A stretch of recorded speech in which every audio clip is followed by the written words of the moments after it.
मन मूर्ख तूने कदर न कीनी, मन मूर्ख तूने कदर न कीनी।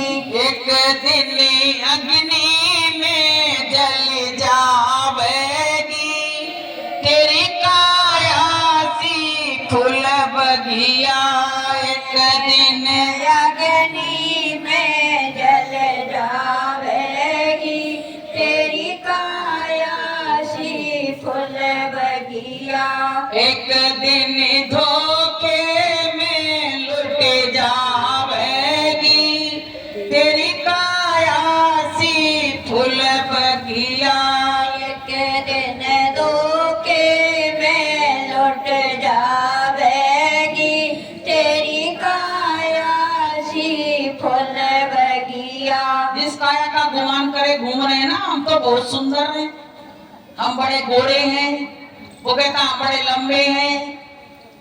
अब भैया जी सम्मान गुमान जाके उसी पे एक माचिस की काड़ी में सब कुछ खत्म हो गया, सब कुछ जीवन का अस्तित्व सब कुछ खत्म हो गया। बताइए कुछ रह गया? कुछ रह गया आपके पास? कुछ नहीं रह गया। कुछ नहीं रहा। लोग कहते हैं कि इंसान चला जाता हाथ पसार के आता मुट्ठी बांध के, और हाथ पसार के चला जाता, उसके साथ कुछ जाता नहीं। पर संत क्या कह रहे हैं? उसके साथ जाता है। क्या जाता है? उसके अच्छे बुरे कर्म जो होते हैं वो उसका पीछा मरघट पे भी नहीं छोड़ते। उसके जो अच्छे बुरे कर्म होते हैं वो वहां तक भी जाते हैं, वहां तक साथ जाते हैं, वो पीछा छोड़ने वाले नहीं है। इसलिए संतों ने कहा है कि बुरा काम मत करो, तुमको परमात्मा देख रहा है, तुमको परमात्मा देख रहा है। बुरा काम मत करो, जो कुछ भी करो अच्छा करो, परमात्मा को सामने मान के उनको वो काम करो। तो प्रेमियों, ये जीवन एक दिन उजड़ने की बगिया है। उजाड़ जैसे पतझड़ आता है तो हम लोग कहते हैं अरे भैया इसमें से पत्ते सब पीले हो के गिर गए। ये प्रकृति का नियम है। जब सेवरी छोटी थी तो सेवरी को पिछले जन्म का ज्ञान था। उसने एक दिन बगीचे में गई और पीले पीले पत्ते लगे थे तो देख के रोने लगी पत्तों को। उसकी माँ ने कहा बेटी क्यों रो रही, क्या बात हो गई? बोली माँ ये बात बताओ कि आधे पत्ते हरे आधे पीले क्यों? तो बोली बेटा ये सब झड़ जाएंगे। अच्छा ये सब झड़ जाएंगे? तो बोले ये तो झड़ जाएंगे तो झड़ जाएंगे, इंसान भी जवान है फिर बूढ़ा होगा फिर मर जाएगा चला जाएगा। तो बोले कि तो दुनिया बेकार है, बेकार है दुनिया। अब इसको अंतर अंतर में बैराग आने लगा। प्रेमियों, बैराग की भी एक लहर आती है। कभी कभी गृहस्थी में रहते हुए मन बिल्कुल ऐसा हो जाता है कि ये सब कुछ बेकार है, बैठे क्यों है यहाँ पे? हम परमात्मा की गोद में क्यों नहीं बैठ रहे हैं? हम तो संसार की गोद में बैठे हुए हैं। अब प्रेमियों जो उदास रहने लगी, कहने लगी जब मां सब नश्वरी है तो बेकार है जीवन। अब जब उदास रहने लगी, ना खाए ना पिए, बड़ी उदासी में रहे, तो मां ने पिता से कहा कि जी बेटी अलग तरह की, सब बच्चे खाते हैं खेलते हैं बढ़िया मस्त रहते हैं और ये पता नहीं किसका चिंतन करती रहती है। पिता ने कही अरे इस उम्र में लड़कियों की शादी कर देनी चाहिए, घर जाएगी तो सब सही हो जाएगा। आप प्रेमियों क्या किया कि उसकी शादी की व्यवस्था होने लगी। जाति की भीलनी थी तो पिता ने क्या किया, तमाम जीव जंतुओं को लाके अब एक कमरे में बंद कर दिया। वो तो ज्ञान उसके अंदर से प्रकट हो रहा था, उसको कौन रोक लेगा? मां से पूछा मां ये बताओ कि जीव जंतु क्यों बंद किए जा रहे हैं? बोले बेटी तेरी शादी है। शादी क्या होता शादी?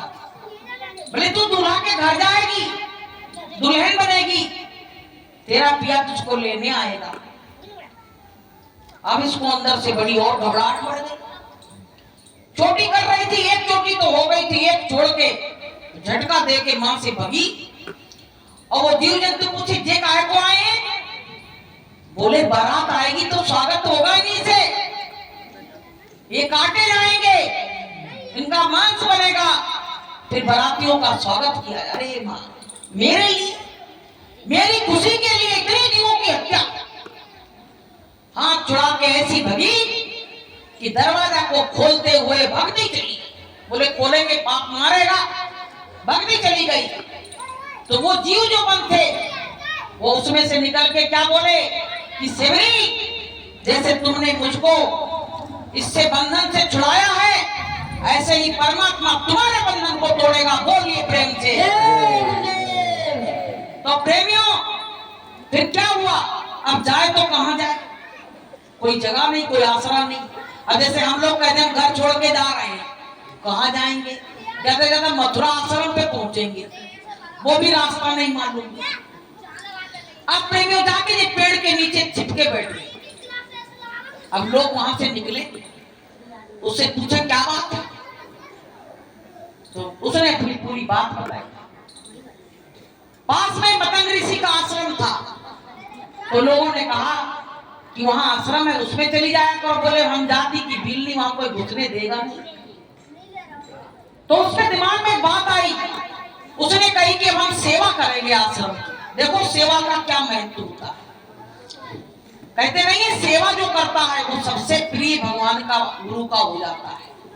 अब उसने क्या किया कि गुरु के आश्रम में जाए, लकड़ियां तोड़ के गठ बना के रख दे और झाड़ू बुहारू कर दे और चुपचाप चली आए दबे पाए।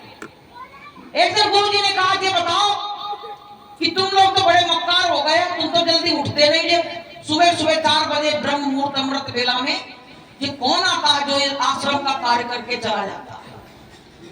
आप प्रेमियों, गुरु जी ने एक दिन देखा, 2 दिन देखा, तीसरे दिन पकड़ लिया, भागी जा रही थी। बोले रुको बच्ची, क्यों जा रही, क्या बात हो गई? बोले मालिक, हम जाति की भिल्ली है, हम दूर से काम कर देते, आपका हमने कुछ छुआ नहीं, कुछ बिगाड़ा नहीं। अरे बच्ची गला, संत महात्मा तो कि जात पात पूछे नहीं कोई, और प्रभु को भजे सो प्रभु का हुई। बुला लिया पास में, बोले बेटी क्या बात है, तू इतनी डरी क्यों? उसने पूरी बात बताई, पूरी बात बताई। कहा कि मेरे घर में ऐसी ऐसी घटना घटी, मैं घर को छोड़ के चली आई परमात्मा के भरोसे पे। अब मैं सोचती मैं कहां जाऊं, क्या करूं? कोई लोग मेरी तरफ देखते नहीं, मेरी जाति का बड़ा विरोध कर रहे। गुरु जी ने कहा, सेवरी तू इसी आश्रम में रहेगी, इसी आश्रम में रहेगी, सेवा करेगी और तुमको भगवान यहीं पे मिलेंगे। तेरा भाव बहुत अच्छा। आप बताइए, सेवरी रहने लगी, सेवा की वहां पे और रहने लगी। समय बीतता चला गया, 60 साल रही वहां। 60 साल नहीं हुए थे, कुछ दिन हुए, तो उसके बाद उनको उनके गुरु जी जाने लगे। भाई जी काया में जो आया वो तो जाएगा। आज से मेरी घबरा गई, कहने लगी गुरु का आश्रम मिला और गुरु भी जा रहे हैं, अब मैं क्या करूं? हाथ जोड़ के खड़ी हो गई, रोने लगी। तो गुरु जी ने कहा, सेवरी तुमको भगवान के दर्शन अगर करना है, तुमने बड़ी मेरी सेवा की है, उसके बदले में तुमको भगवान का दर्शन जरूर हो। तुम यहीं इसी आश्रम में रहना और तुम नित्य इंतजार करना अपने परमात्मा का, और इसी आश्रम में परमात्मा आएगा और एक ना एक दिन तुम उसका दर्शन और दीदार जरूर। आप प्रेमियों, जब गुरु चले गए उसके बाद तुझसे मेरी पागल सी हो गई। गुरु जब बिछड़ जाता तो संसार में क्या अच्छा लगता है, ये बताओ? कुछ रह जाता है शेष? कुछ नहीं, सब बेकार हो जाता है। अब दिन रात रोती थी कि उनका सहारा छोड़ा, यहाँ आए, जिस डाल को पकड़ा वो डाल टूट गई, जैसे हम लोगों के साथ जिस डाल को पकड़ा वही डाल टूट गई। अब वो बेचारी रोए वहां बैठ बैठ के। लेकिन कहा था कि तब तक इस आश्रम को छोड़ना नहीं जब तक भगवान ना आए। अब रोज रोज झाड़ू बुहारी करे, रास्ता देखे कि सेवरी संवारे रास रास्ता आएंगे राम जी, सेवरी सवार रास्ता आएंगे राम जी, जीवन वो धन्य मेरा बनाएंगे राम जी, जीवन वो धन्य मेरा बनाएंगे राम जी। रोज रास्ता बुहारती, रोज इंतजार करती। हम लोग तो थोड़े दिन में उड़ गए, इंतजार नहीं कर पाए। 60 साल बताए, सब दांत वांत टूट गए, जर्जर हो गई, फिर भी राह देखना नहीं बंद किया। राह निहार रही थी कि परमात्मा आएगा और बस दर्शन हो, दर्शन हो जाए बस परमात्मा के, यही एक राह आस थी। प्रेमी एक दिन आए भगवान, पूछते पूछते कि यहाँ कोई सेवरी रहती है। तो तमाम बड़े बड़े मठाधीश बैठे थे, कहने लगे वहां कहाँ जा रहे हो, नीची जाति की है, वहां का तो कोई पानी भी नहीं पिएगा। बोले इधर आओ, आपकी सब व्यवस्था करी जाए।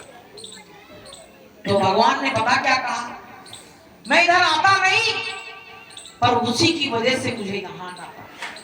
जैसे गुरु महाराज थे, वो क्यों आते इस संसार में, लेकिन हम गंदे जीवों को इसमें से निकालने के लिए मालिक को आना पड़ा। मालिक को इसीलिए यहाँ आना पड़ा कि हमारे जीव भवसागर में डूब जाएंगे। पता नहीं मनुष्य जन्म मिले ना मिले, तो गुरु महाराज को इस कीचड़ में दलदल में उतरना पड़ा। अब प्रेमियों, उन्होंने रास्ता बता दिया, भगवान चले गए। वो क्या, वो तो सब जानने वाले, वो तो खाली झूठ मूठ का पूछ रहे थे। अब प्रेमियों पहुंचे तो सेवरी रोज रोज कहती थी, पता नहीं कौन से टाइम आएंगे, मेरे पास कुछ खाने को होगा कि नहीं होगा। जंगल से ला ला के कंद मूल फल रखती थी, कहती थी चाख लेने जल्दी में, को खट्टे ना दे दे। बताइए, भाव देखिए भक्त का, ये भाव की बात है। भाव देखिए कि कहीं खट्टे ना खा ले भगवान, तो रोज चाख लेती। इसको इतना नहीं मालूम था कि मेरा जूठा भगवान खाएगा। उसने अपने को और भगवान में कोई अंतर ही नहीं रखा, दोनों एक हो गए। और जब जीव और परमात्मा एक हो जाता है, तभी दूरी मिटती है, तभी काम होता है। बोलिए जय गुरुदेव। अब प्रेमियों क्या हुआ, बोले कुछ खाने को दोगी क्या, बहुत भूखे हैं। तो एक बर्तन रखे थे कि जब आएंगे तो पैर भी तो धुलाने पड़ेंगे। लेकिन क्या हुआ प्रेमियों, पानी की जरूरत ही नहीं पड़ी, आंसुओं से ही चरणों को धुला दिया। इतनी अश्रुधारा बही कि परमात्मा भी परेशान हो गया, कहने लगा सेवरी क्या रोती ही रहेगी। बोले 60 साल से एक दिन भी हमने सुकून का दिन नहीं गुजारा, बस इंतजार करते करते दिन बीते। मेरी उम्र कब खत्म हो गई मुझको पता नहीं पड़ा, कब मेरे चेहरे पे झुर्रियां आ गई, बुढ़ापा आ गया, उसको समय का कुछ नहीं पता पड़ा। मेरे गुरु ने कहा था इंतजार करना, वही मैं इंतजार कर रही हूं। भगवान ने भोजन वो खाया, कंद मूल फल खाए, फिर बोले आज्ञा दो, हम चल रहे हैं। सभी भक्ति हुई आई पागल सी, कहने लगी अब कहाँ जा रहे हैं।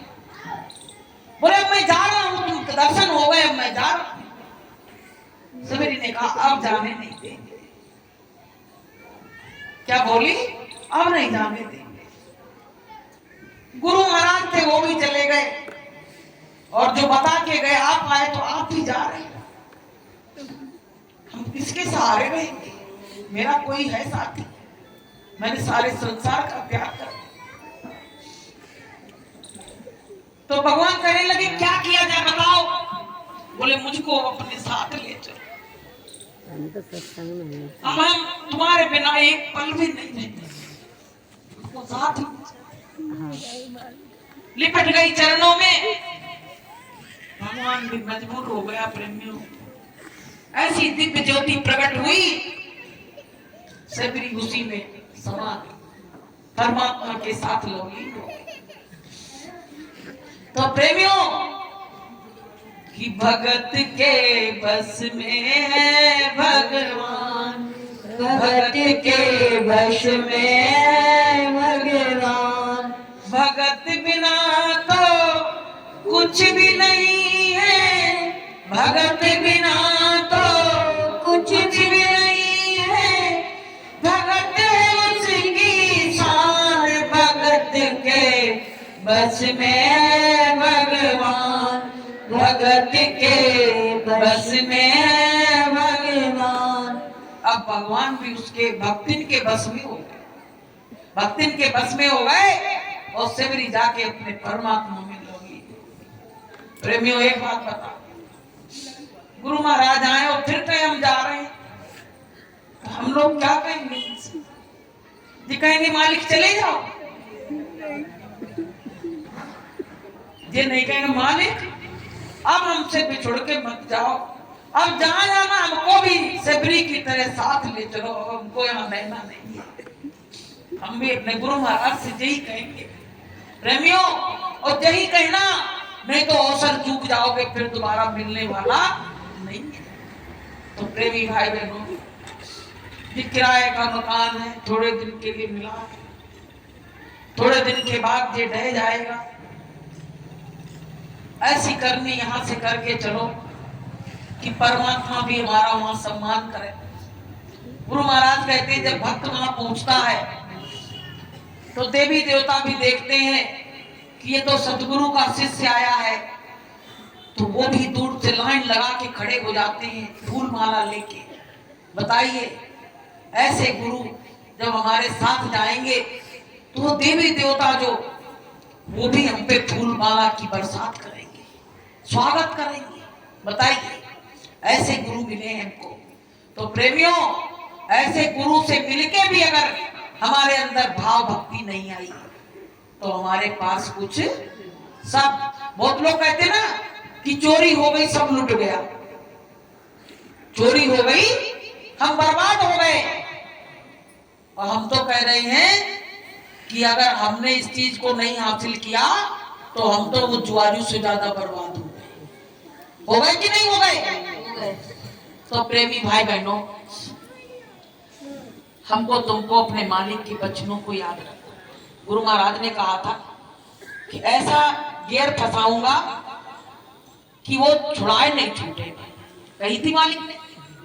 तो वो पीरियड चल रहा है, गियर फंसा हुआ है, लेकिन उस गियर को निकालेगा कौन? चाहे कितने लोग आ जाए दुनिया में, गुरु महाराज के सिवाय उस गियर को कोई निकालने वाला नहीं पैदा हुआ है। बोलिए प्रेम से प्रेमियों, हर प्रेमी अपने मालिक को याद करना है। इसी तरह से अपने मन में रोज रोज यही कहो कि हम कितना अपने मालिक के लिए रोए, जब मेरी मालिक पुकार सुन के मेरे आंसुओं को बर्दाश्त ना करके और मालिक को यहाँ आना है। कि प्रेमी सब याद करते हैं तुमको, प्रेमी सब याद करते हैं तुमको, अपनी सूरत तो दिखला दो हमको, अपनी सूरत तो दिखला दो हमको, बिन दरस के रहाब न जाए, बिन दरस के रहाब न जाए, है तरसती दरस को निगाहें, तरसती दरस को निगाहें, राह में बैठे आंखें बिछाए, राह में बैठे आंखें बिछाए, है तरसती दरस को निगाहें। तरसती दरस को निगाहें।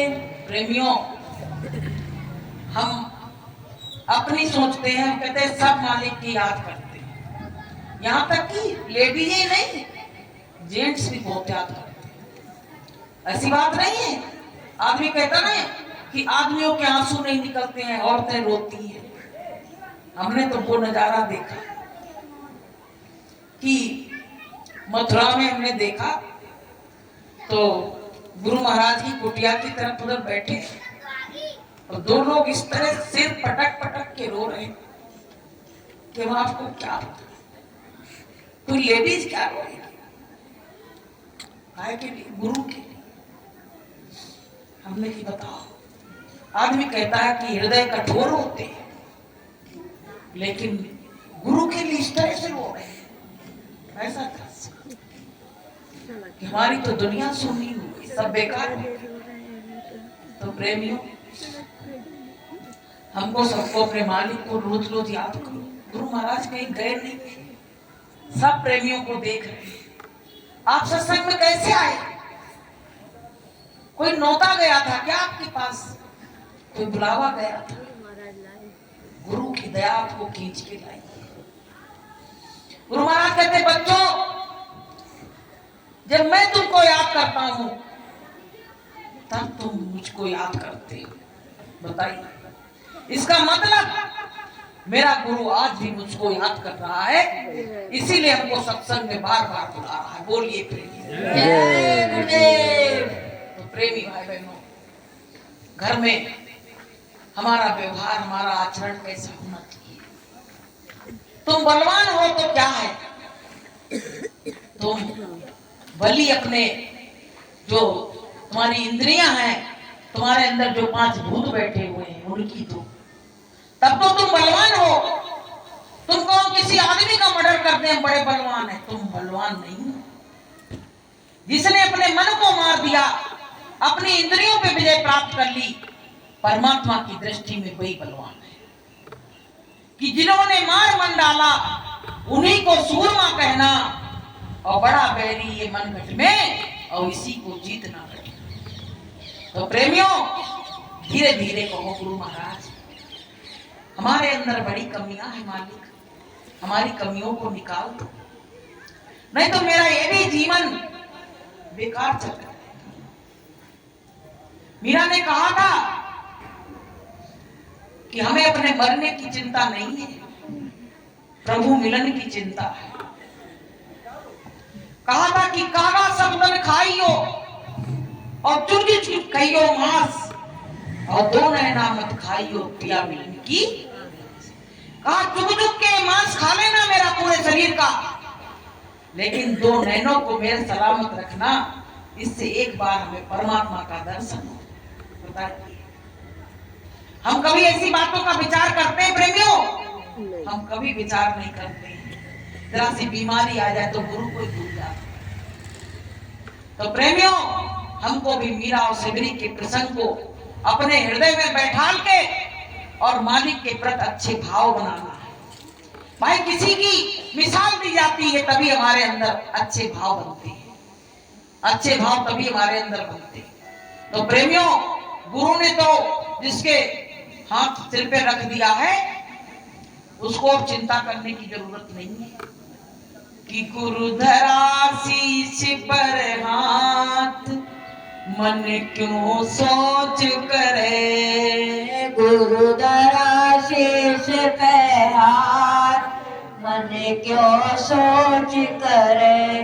गुरु आज्ञा हरदम साथ, मन क्यों सोच करे। गुरु आज्ञा हरदम साथ, मन क्यों सोच करे।